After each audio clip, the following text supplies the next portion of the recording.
Good day everyone, we are the first group to report the Module 1, which is the Introduction to Management. I'm Jonaida Abanes and And I am Kathleen Kate Abweg, your reporters for today.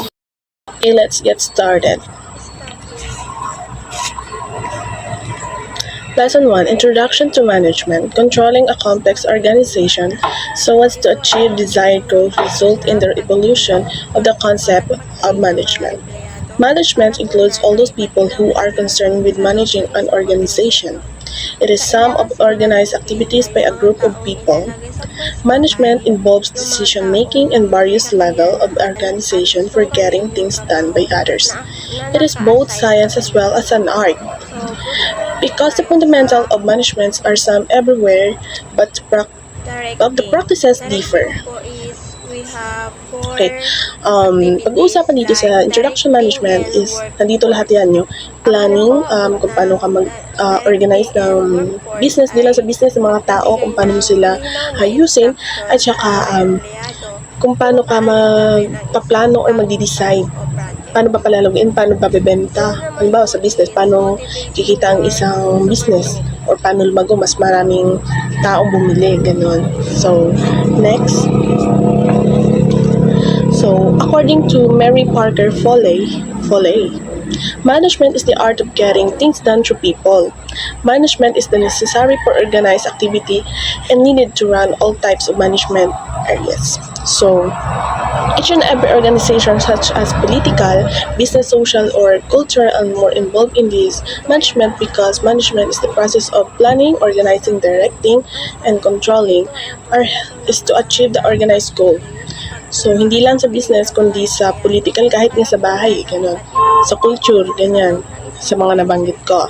So, the responsibility of management to generate such conditions which are helpful to maximum achievement so that people are able to execute their business. So, let us know the various definition of what is management. So, management as science. There are 5. So, empirically derived, critically tested, general principles, cause and effect relationship, and universal applicability. So, sa art naman, management as an art, meron ding 5. So, practical know-how, technical skills, concrete results, creativity, and personalized nature. Discuss muna natin yung management as science. Management as science. So, first is empirically derived. So, hindi po yung delivered, kundi derived. So, empirically derived is based on observation and experience. So, halimbawa may bakery ka. Ngayon, hindi kumikita yung bakery mo kasi ang unti-unti lang bumibili. Tapos ngayon, wala lang, naisip mo lang ilagay yung tinapay doon malapit sa pintuan para siguro mas maraming makita ng tao, ganon. Ngayon, sa paglalagay mo ng tinapay sa pintuan, nayaan mo lang, mapansin mo na parang unti-unti nang may bumibili sa tinapay mo, ganon, di ba? Ngayon, dito na papasok si critically tested, subject to rigorous evaluation. So, nag-try ka ng mga 1 week to 2 weeks na ganun ang gagawin mo. Maglagay ka lang ng tinapay dun. Kumbaga, trinay mo siya. After mga 1 to 2 weeks, ang daming bumibili. Ganun.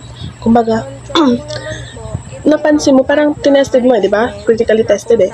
Kumbaga, doon napapasok yung, okay, so ang dami palang bumibili ng paninda mo or ng tinapay mo.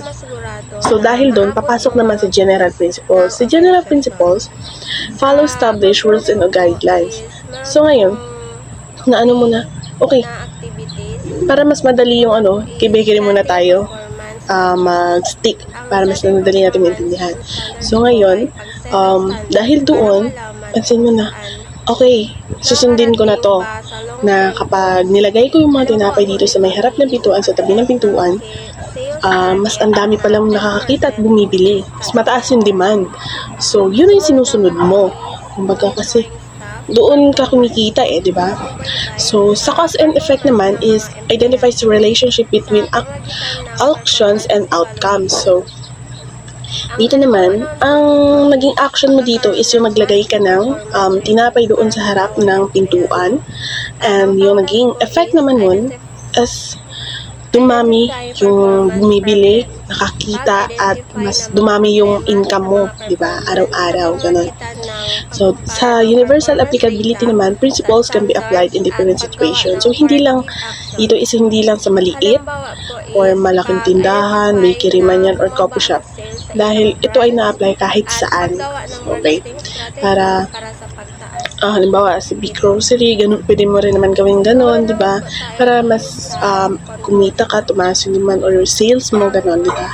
Hindi lang sa isang coffee shop gumagana to. Kumbaga, itry ba natin, ganun. So, yun. Sa management as an art naman po.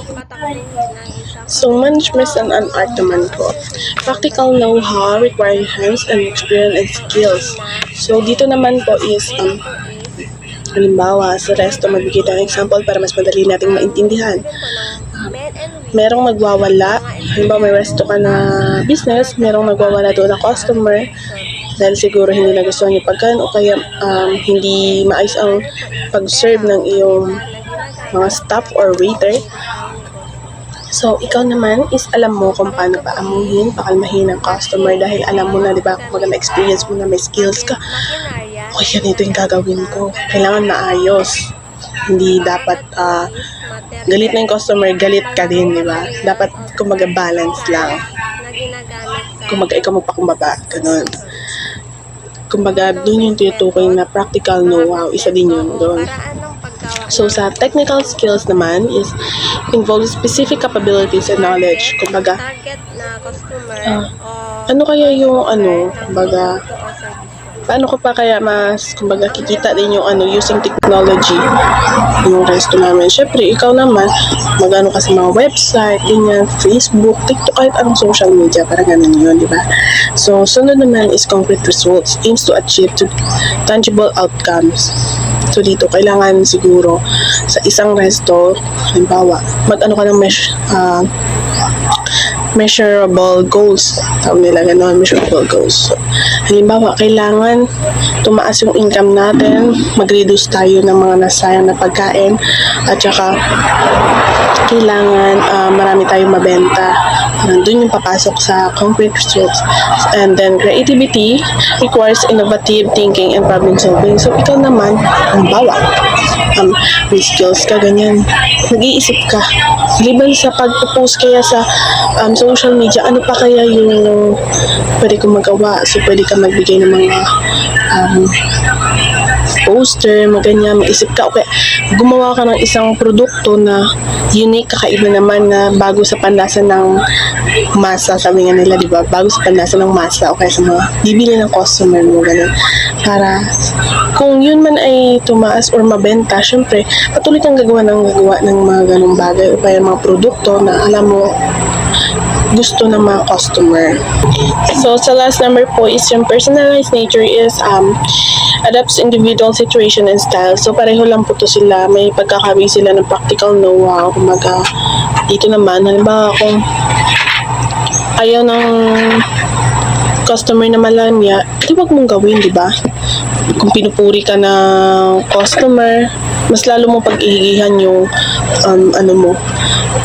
yung ginagawa mo or yung trabaho mo, ganun. Kung may emergency naman, alam mo kung anong gagawin, ganun. Kumbaga active ka pa, like advanced ka kung mag-isip ganun, para may konti siyang mga ganun. So, let's proceed to the definition of management. Number 1, different experts have defined the term management. Some of these definitions are given below. To manage is to forecast and plan, to organize, to coordinate, and to control. Sabi ni Henry Fayol. So, number 2, management is a distinct process consisting of planning, organizing, activating, and controlling to determine and accomplish the objectives by the use of people and resources, sabi ni G.R. Terry. So, si Fayol at saka si Terry is isa lang yung ang definition nila sa management. Ito yung pag-organize, planning, and pag-controlling. Yun. So, number 3, management is simply the process of decision-making and control over the action of human being for the express purpose of attaining predetermined goals, sabi ni Stanley Vance. So, dito naman is, ang sabi ni Stanley Vance is, kumbaga, ang managers makes a choice have a choice to help their team to hit the goal. So, hindi lang yung diba sa managers ka, hindi ka na pwede utos-utusan, diba? So, kailangan kasama mo rin sa team mo yun para ma-hit nyo yung goals or ma-achieve nyo yung goals. So, ganoon. So, number 4, si Ghislaine Deslandes defines management as a vulnerable force under pressure to achieve results and endowed with a triple power of constraint, imitation, and imagination operating on subjective, interpersonal, institutional, and environmental levels. So, dito kay Deslandes is, ang ano niya dyan is mas high sale, the better demand, mga ganon. Kumbaga, wala siyang pagkaano niya sa management, basta mataas yung sale mo, mataas yung kita, ganun kumbaga. So, number 4 ay, and number 5, okay, si Peter Drucker defines management as a nevertheless. Innovation is also linked to marketing. Product innovation is a central strategic marketing issues. So, si Drucker is nakapost naman siya sa may strategy kung paano aangat or kikita yung isang business. Ganun siya sa management strategy. So, ayun na nga, sabi niya dito is identifies marketing as a key essence of business success, but management and marketing are generally understood as two different branches of business and administration knowledge. So, si Fredmond Malik defined management as a transformation of resources into utility. So, lahat ng napapakinabangan pa or tawag dito, ginagawa siya na mas makabuluhan, parang ganun. Like, halimbawa, yung tinapay, meron kang flour, egg, and water, mga ganun. Determine mo siya sa panibagong produkto. Ganun. Ang flour, egg is produkto na yun eh. So, para mas umangat pa or magbago yun, gagawin mo siyang tinapay. Ganun yun. So, kay Mary Parker Foley naman, define management as the art of getting things done through people. She define management as a philosophy. So, ganun si Mary Parker. Ang sabi dito is she define management as a philosophy. So, example, dito sa kay Foley, I have example here na katulad nga din sabi ko na kay Vance, sabi niya is hindi porket manager ka, utos ka ng utos, gano'n. Nasa gawa yun ng tao kung paano mo aasikasuhin, paano kita tataas yung demand mo sa for sales, yung gano'n yung sa kay Foley. Hindi nakadepend siya sa gawa ng mga tao. Ganon. So, next naman po tayo. Great leaders have powers of observation, obedience, honesty, daring, and focus on the capability to plan, important and organized cooperation among the terms. Leadership or skills is an essential part of management and plays an important role in the managerial operations. So, whereas management is an integral, fundamental of technical as well as operation, the analyzing of management in a well-ordered and technical way as well as defined body of knowledge. So, in short, yes, a great management leader makes good things happen by being creative, people focused, flexible, and tough when things get hard. Okay, so next naman natin is function of management. So, different experts have classified functions of management according to George and Terry. There are 4 fundamental functions of management: planning, organizing, actuating, and controlling. So, according to Henry Fayol, to manage is to forecast and plan. Sabi nga natin kanina, to organize, to command, and to control.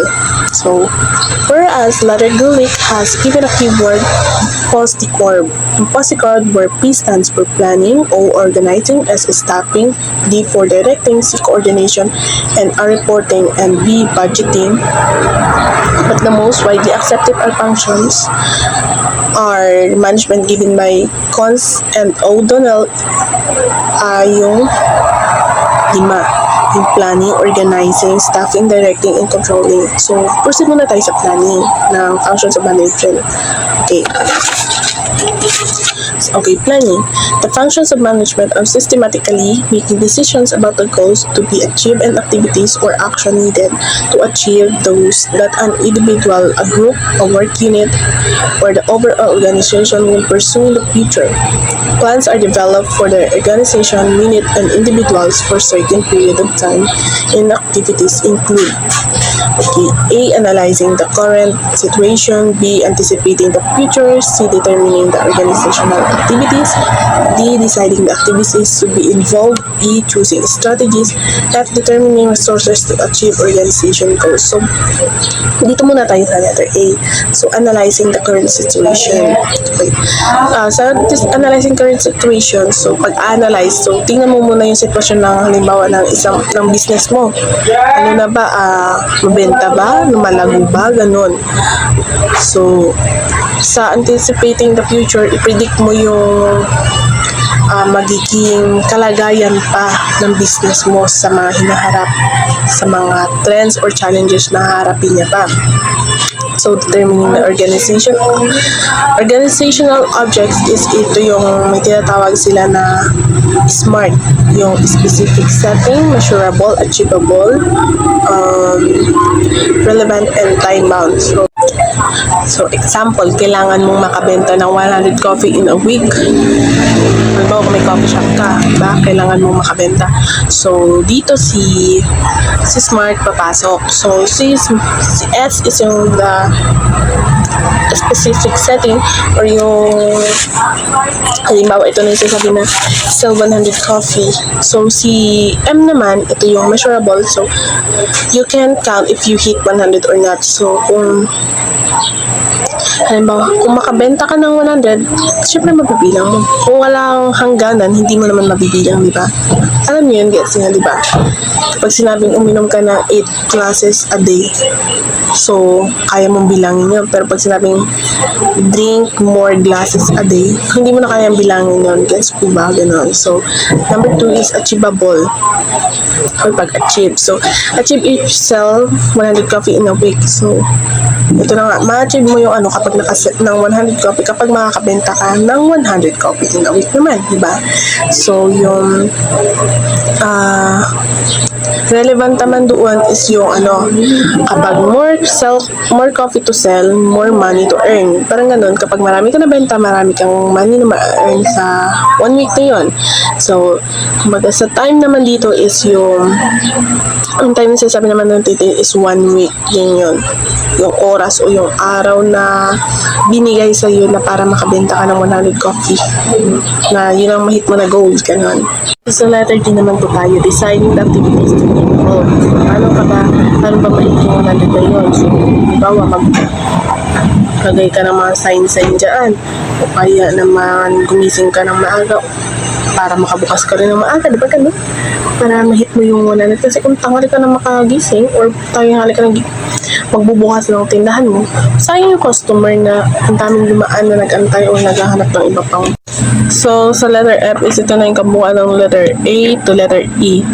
Yun na yun, doon na yun lahat sa letter F. Kumbaga nandun na nakapasok yung mga strategy, mga plan na iba-ibang gagawin nyo.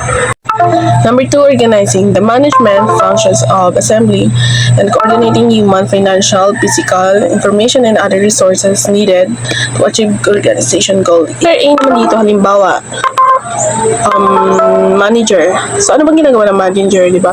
Siya yung nagko-control or nagsasabi ng mga dapat gawin ng mga staff or kaya ng mga employee dun sa loob ng isang business, katulad ng ang mga waiter, kailangan silang magsilbi sa mga customer para kunin ang mga orders. Ang mga cashier naman ang kukuha ng mga pera kapag tapos na kumain or magbabayad na yung mga customer. Ganun. Parang madali mong ma-specify kung ano yung ginagawa ng mga manager, di ba? Kung ano ba ang trabaho ng isang manager. Ganun. Number 2 is organizing jobs into work units. So, para mas mapadali yung trabaho, halimbawa, ikaw manager, yung isang grupo na to, sila isa waiter, yung isang grupo na to, sila yung sa cashier, yung isang grupo na to is sila yung magluluto. Tsaka yung isang grupo maghugas ng plato or maglilinis, diba? Para mas madaling matapos yung trabaho, kaya para alam na nila kung anong gagawin nila, hindi yung natataranta sila na dito pala ako or doon pala ako, ganito pala yung gagawin ko. Para kung ginawa mo yun, mas mapapadali or mas alam nila kung ano yung mga dapat nilang gawin or sundin sa isang trabaho. So, number 3 is, or letter C, resources allocation. Dito is kung ano lang yung dapat, yun lang yung bilhin, di ba? Hindi yung gusto, kundi yung kailangan. Hindi kaya, di ba, kailangan nyo ng mas marami pa mga pagkain or produkto. Halimbawa sa construction sites, kailangan nyo ng mas maraming semento, tapos yung pera nilaan nyo doon sa pambili ng ng kahoy. Halimbawa kahoy, ang dami-dami pang kahoy, binili mo na lahat ng kahoy, mas kailangan ng pera dito sa may semento. Dapat ganun, kung ano yung bagay na kailangan ng pera or paglalaan ng dapat ng pera, doon lang, hindi yung ginagasta mo or ginagastos mo sa iba-ibang mga bagay na hindi naman pa kailangan. So, ganun. So, ganun yung sa organizing. So, next is number 3. Si Junaida na po ang magre-report ng number 3 tungkol sa staffing. Staffing. Ang staffing po, ito ay ang proseso ng paghahanap, pagpili, pagkuha at pag-train ng mga empleyado para punan ang iba't ibang posisyon sa loob ng isang organisasyon. Kailangan siguraduhin na yung mga taong ilalagay sa pwesto ay yung mga taong may kakayanahan at gustong gawin yung trabaho na naka-assign sa kanila. So, proceed naman po tayo sa directing. Directing po is we have 4 activities like directing and workforce. Ang halimbawa po ng directing and workforce ay pagbibigay ng malinaw na instruction sa mga empleyado kung paano gawin ang isang bagong task o project. Sunod naman po is motivating your subordinates. Halimbawa po nito ay pagbibigay ng recognition o bonus sa mga empleyado na nagpakita ng outstanding performance. Sunod naman po is communicating with employees. Halimbawa po nito is pagkakaroon ng regular na team meeting para pag-usapan ang mga progress ng mga projects at mga problema na kinakaharap. At ang panghuli po is leadership. Halimbawa naman po sa leadership is pagiging isang role model sa mga empleyado sa pamamagitan ng pagpapakita ng integridad, professionalism, at commitment sa trabaho.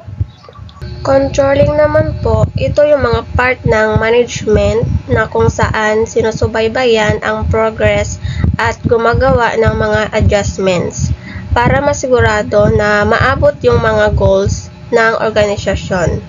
Sa controlling po is meron pong 3 na activities. Una po is setting performance standards.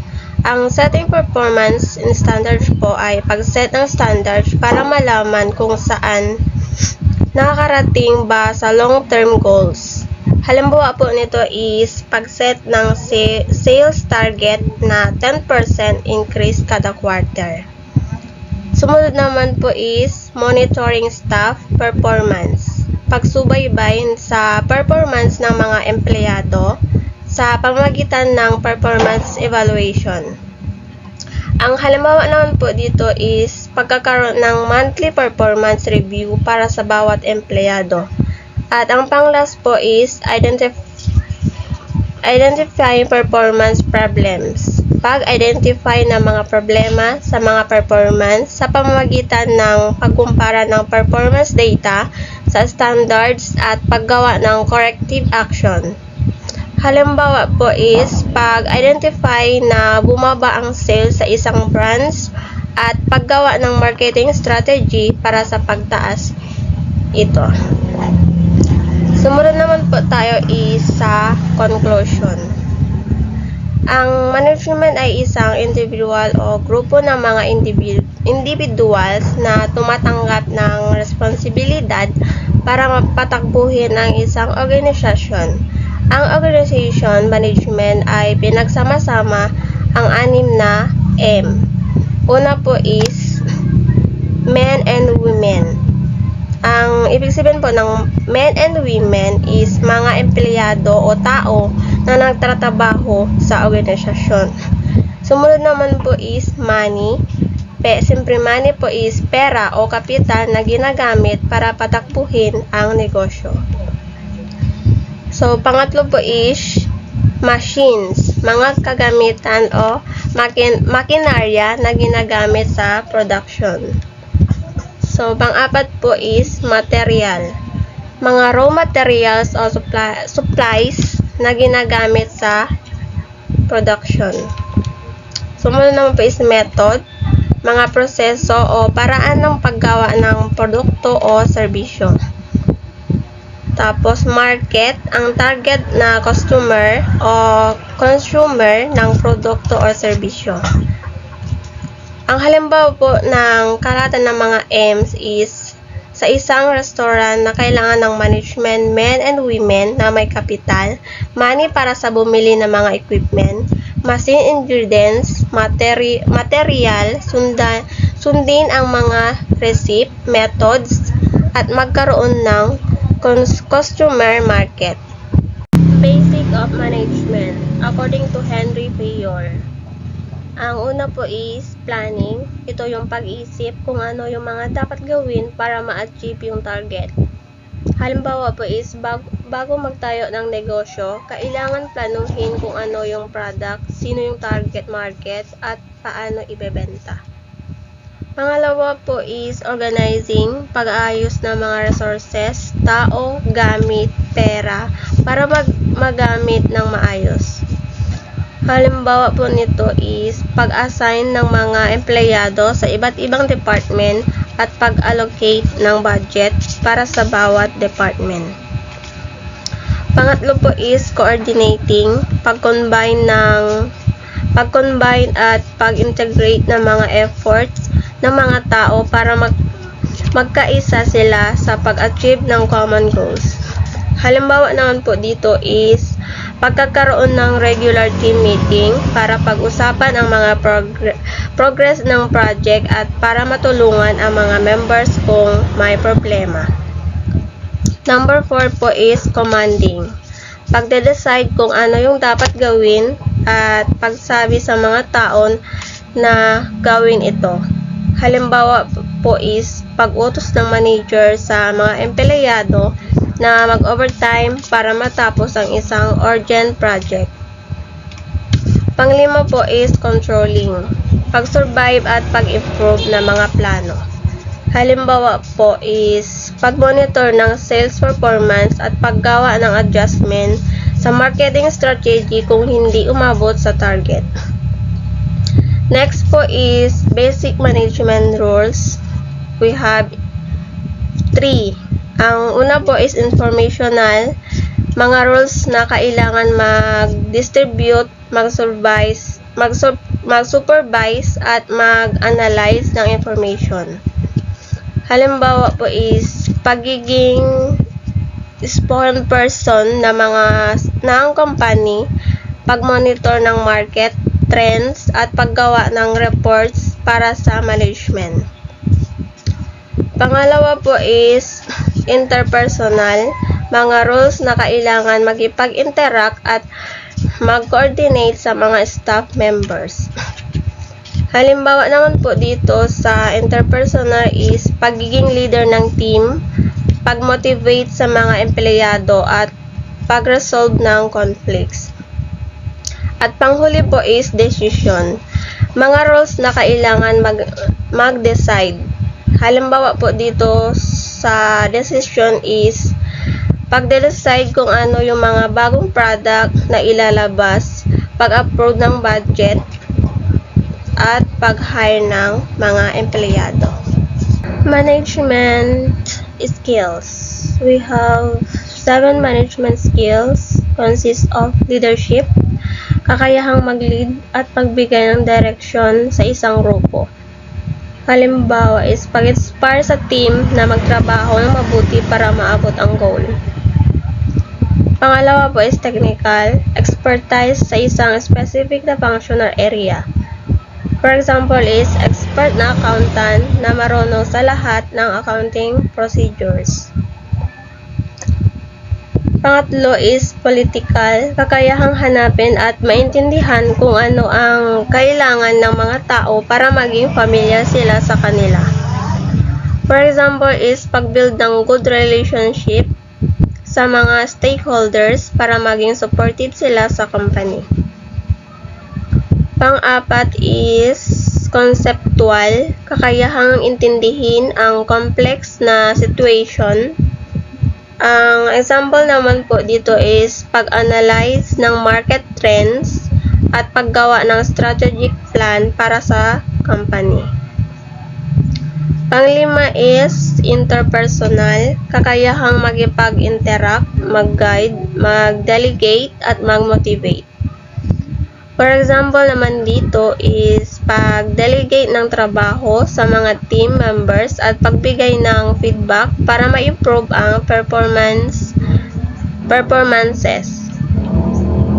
6. Diagnostic, kakayahang visualize ang suitable response sa isang situation. Ang example naman po dito is pag-identify ng root cause ng isang problema at paggawa ng action plan para ma-solve ito. Number 7, behavioral, attention sa iba, pagbibigay ng pansin sa iba.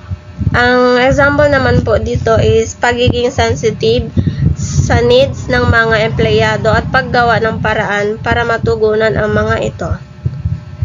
Next po is levels of management. We have 3. First level, mga supervisor o team leader na nagda-direct sa mga rank and files employees. Ang halimbawa po dito is store manager na nagbabantay sa mga sales associates. Second, middle level, mga department managers na nagko-coordinate sa mga activities ng iba't ibang departments. Ang example naman po dito is marketing manager na nagko-coordinate sa sales team para ma-promote ang product. At ang panghuli po is top level. Mga executive na nagde-decide sa overall strategy ng company. Ang example po dito is CEO na nagsaset ng vision at mission ng company. Again, 3 level of manager. First is sila yung pinakamababang level ng management na nagmamanage ng mga non-managerial employees. So, sumunod naman po is middle level manager. Sila yung nasa gitna ng first level at top level organization. And pang-last po is top level managers. Sila yung organization na binubuo ng mga senior level executive.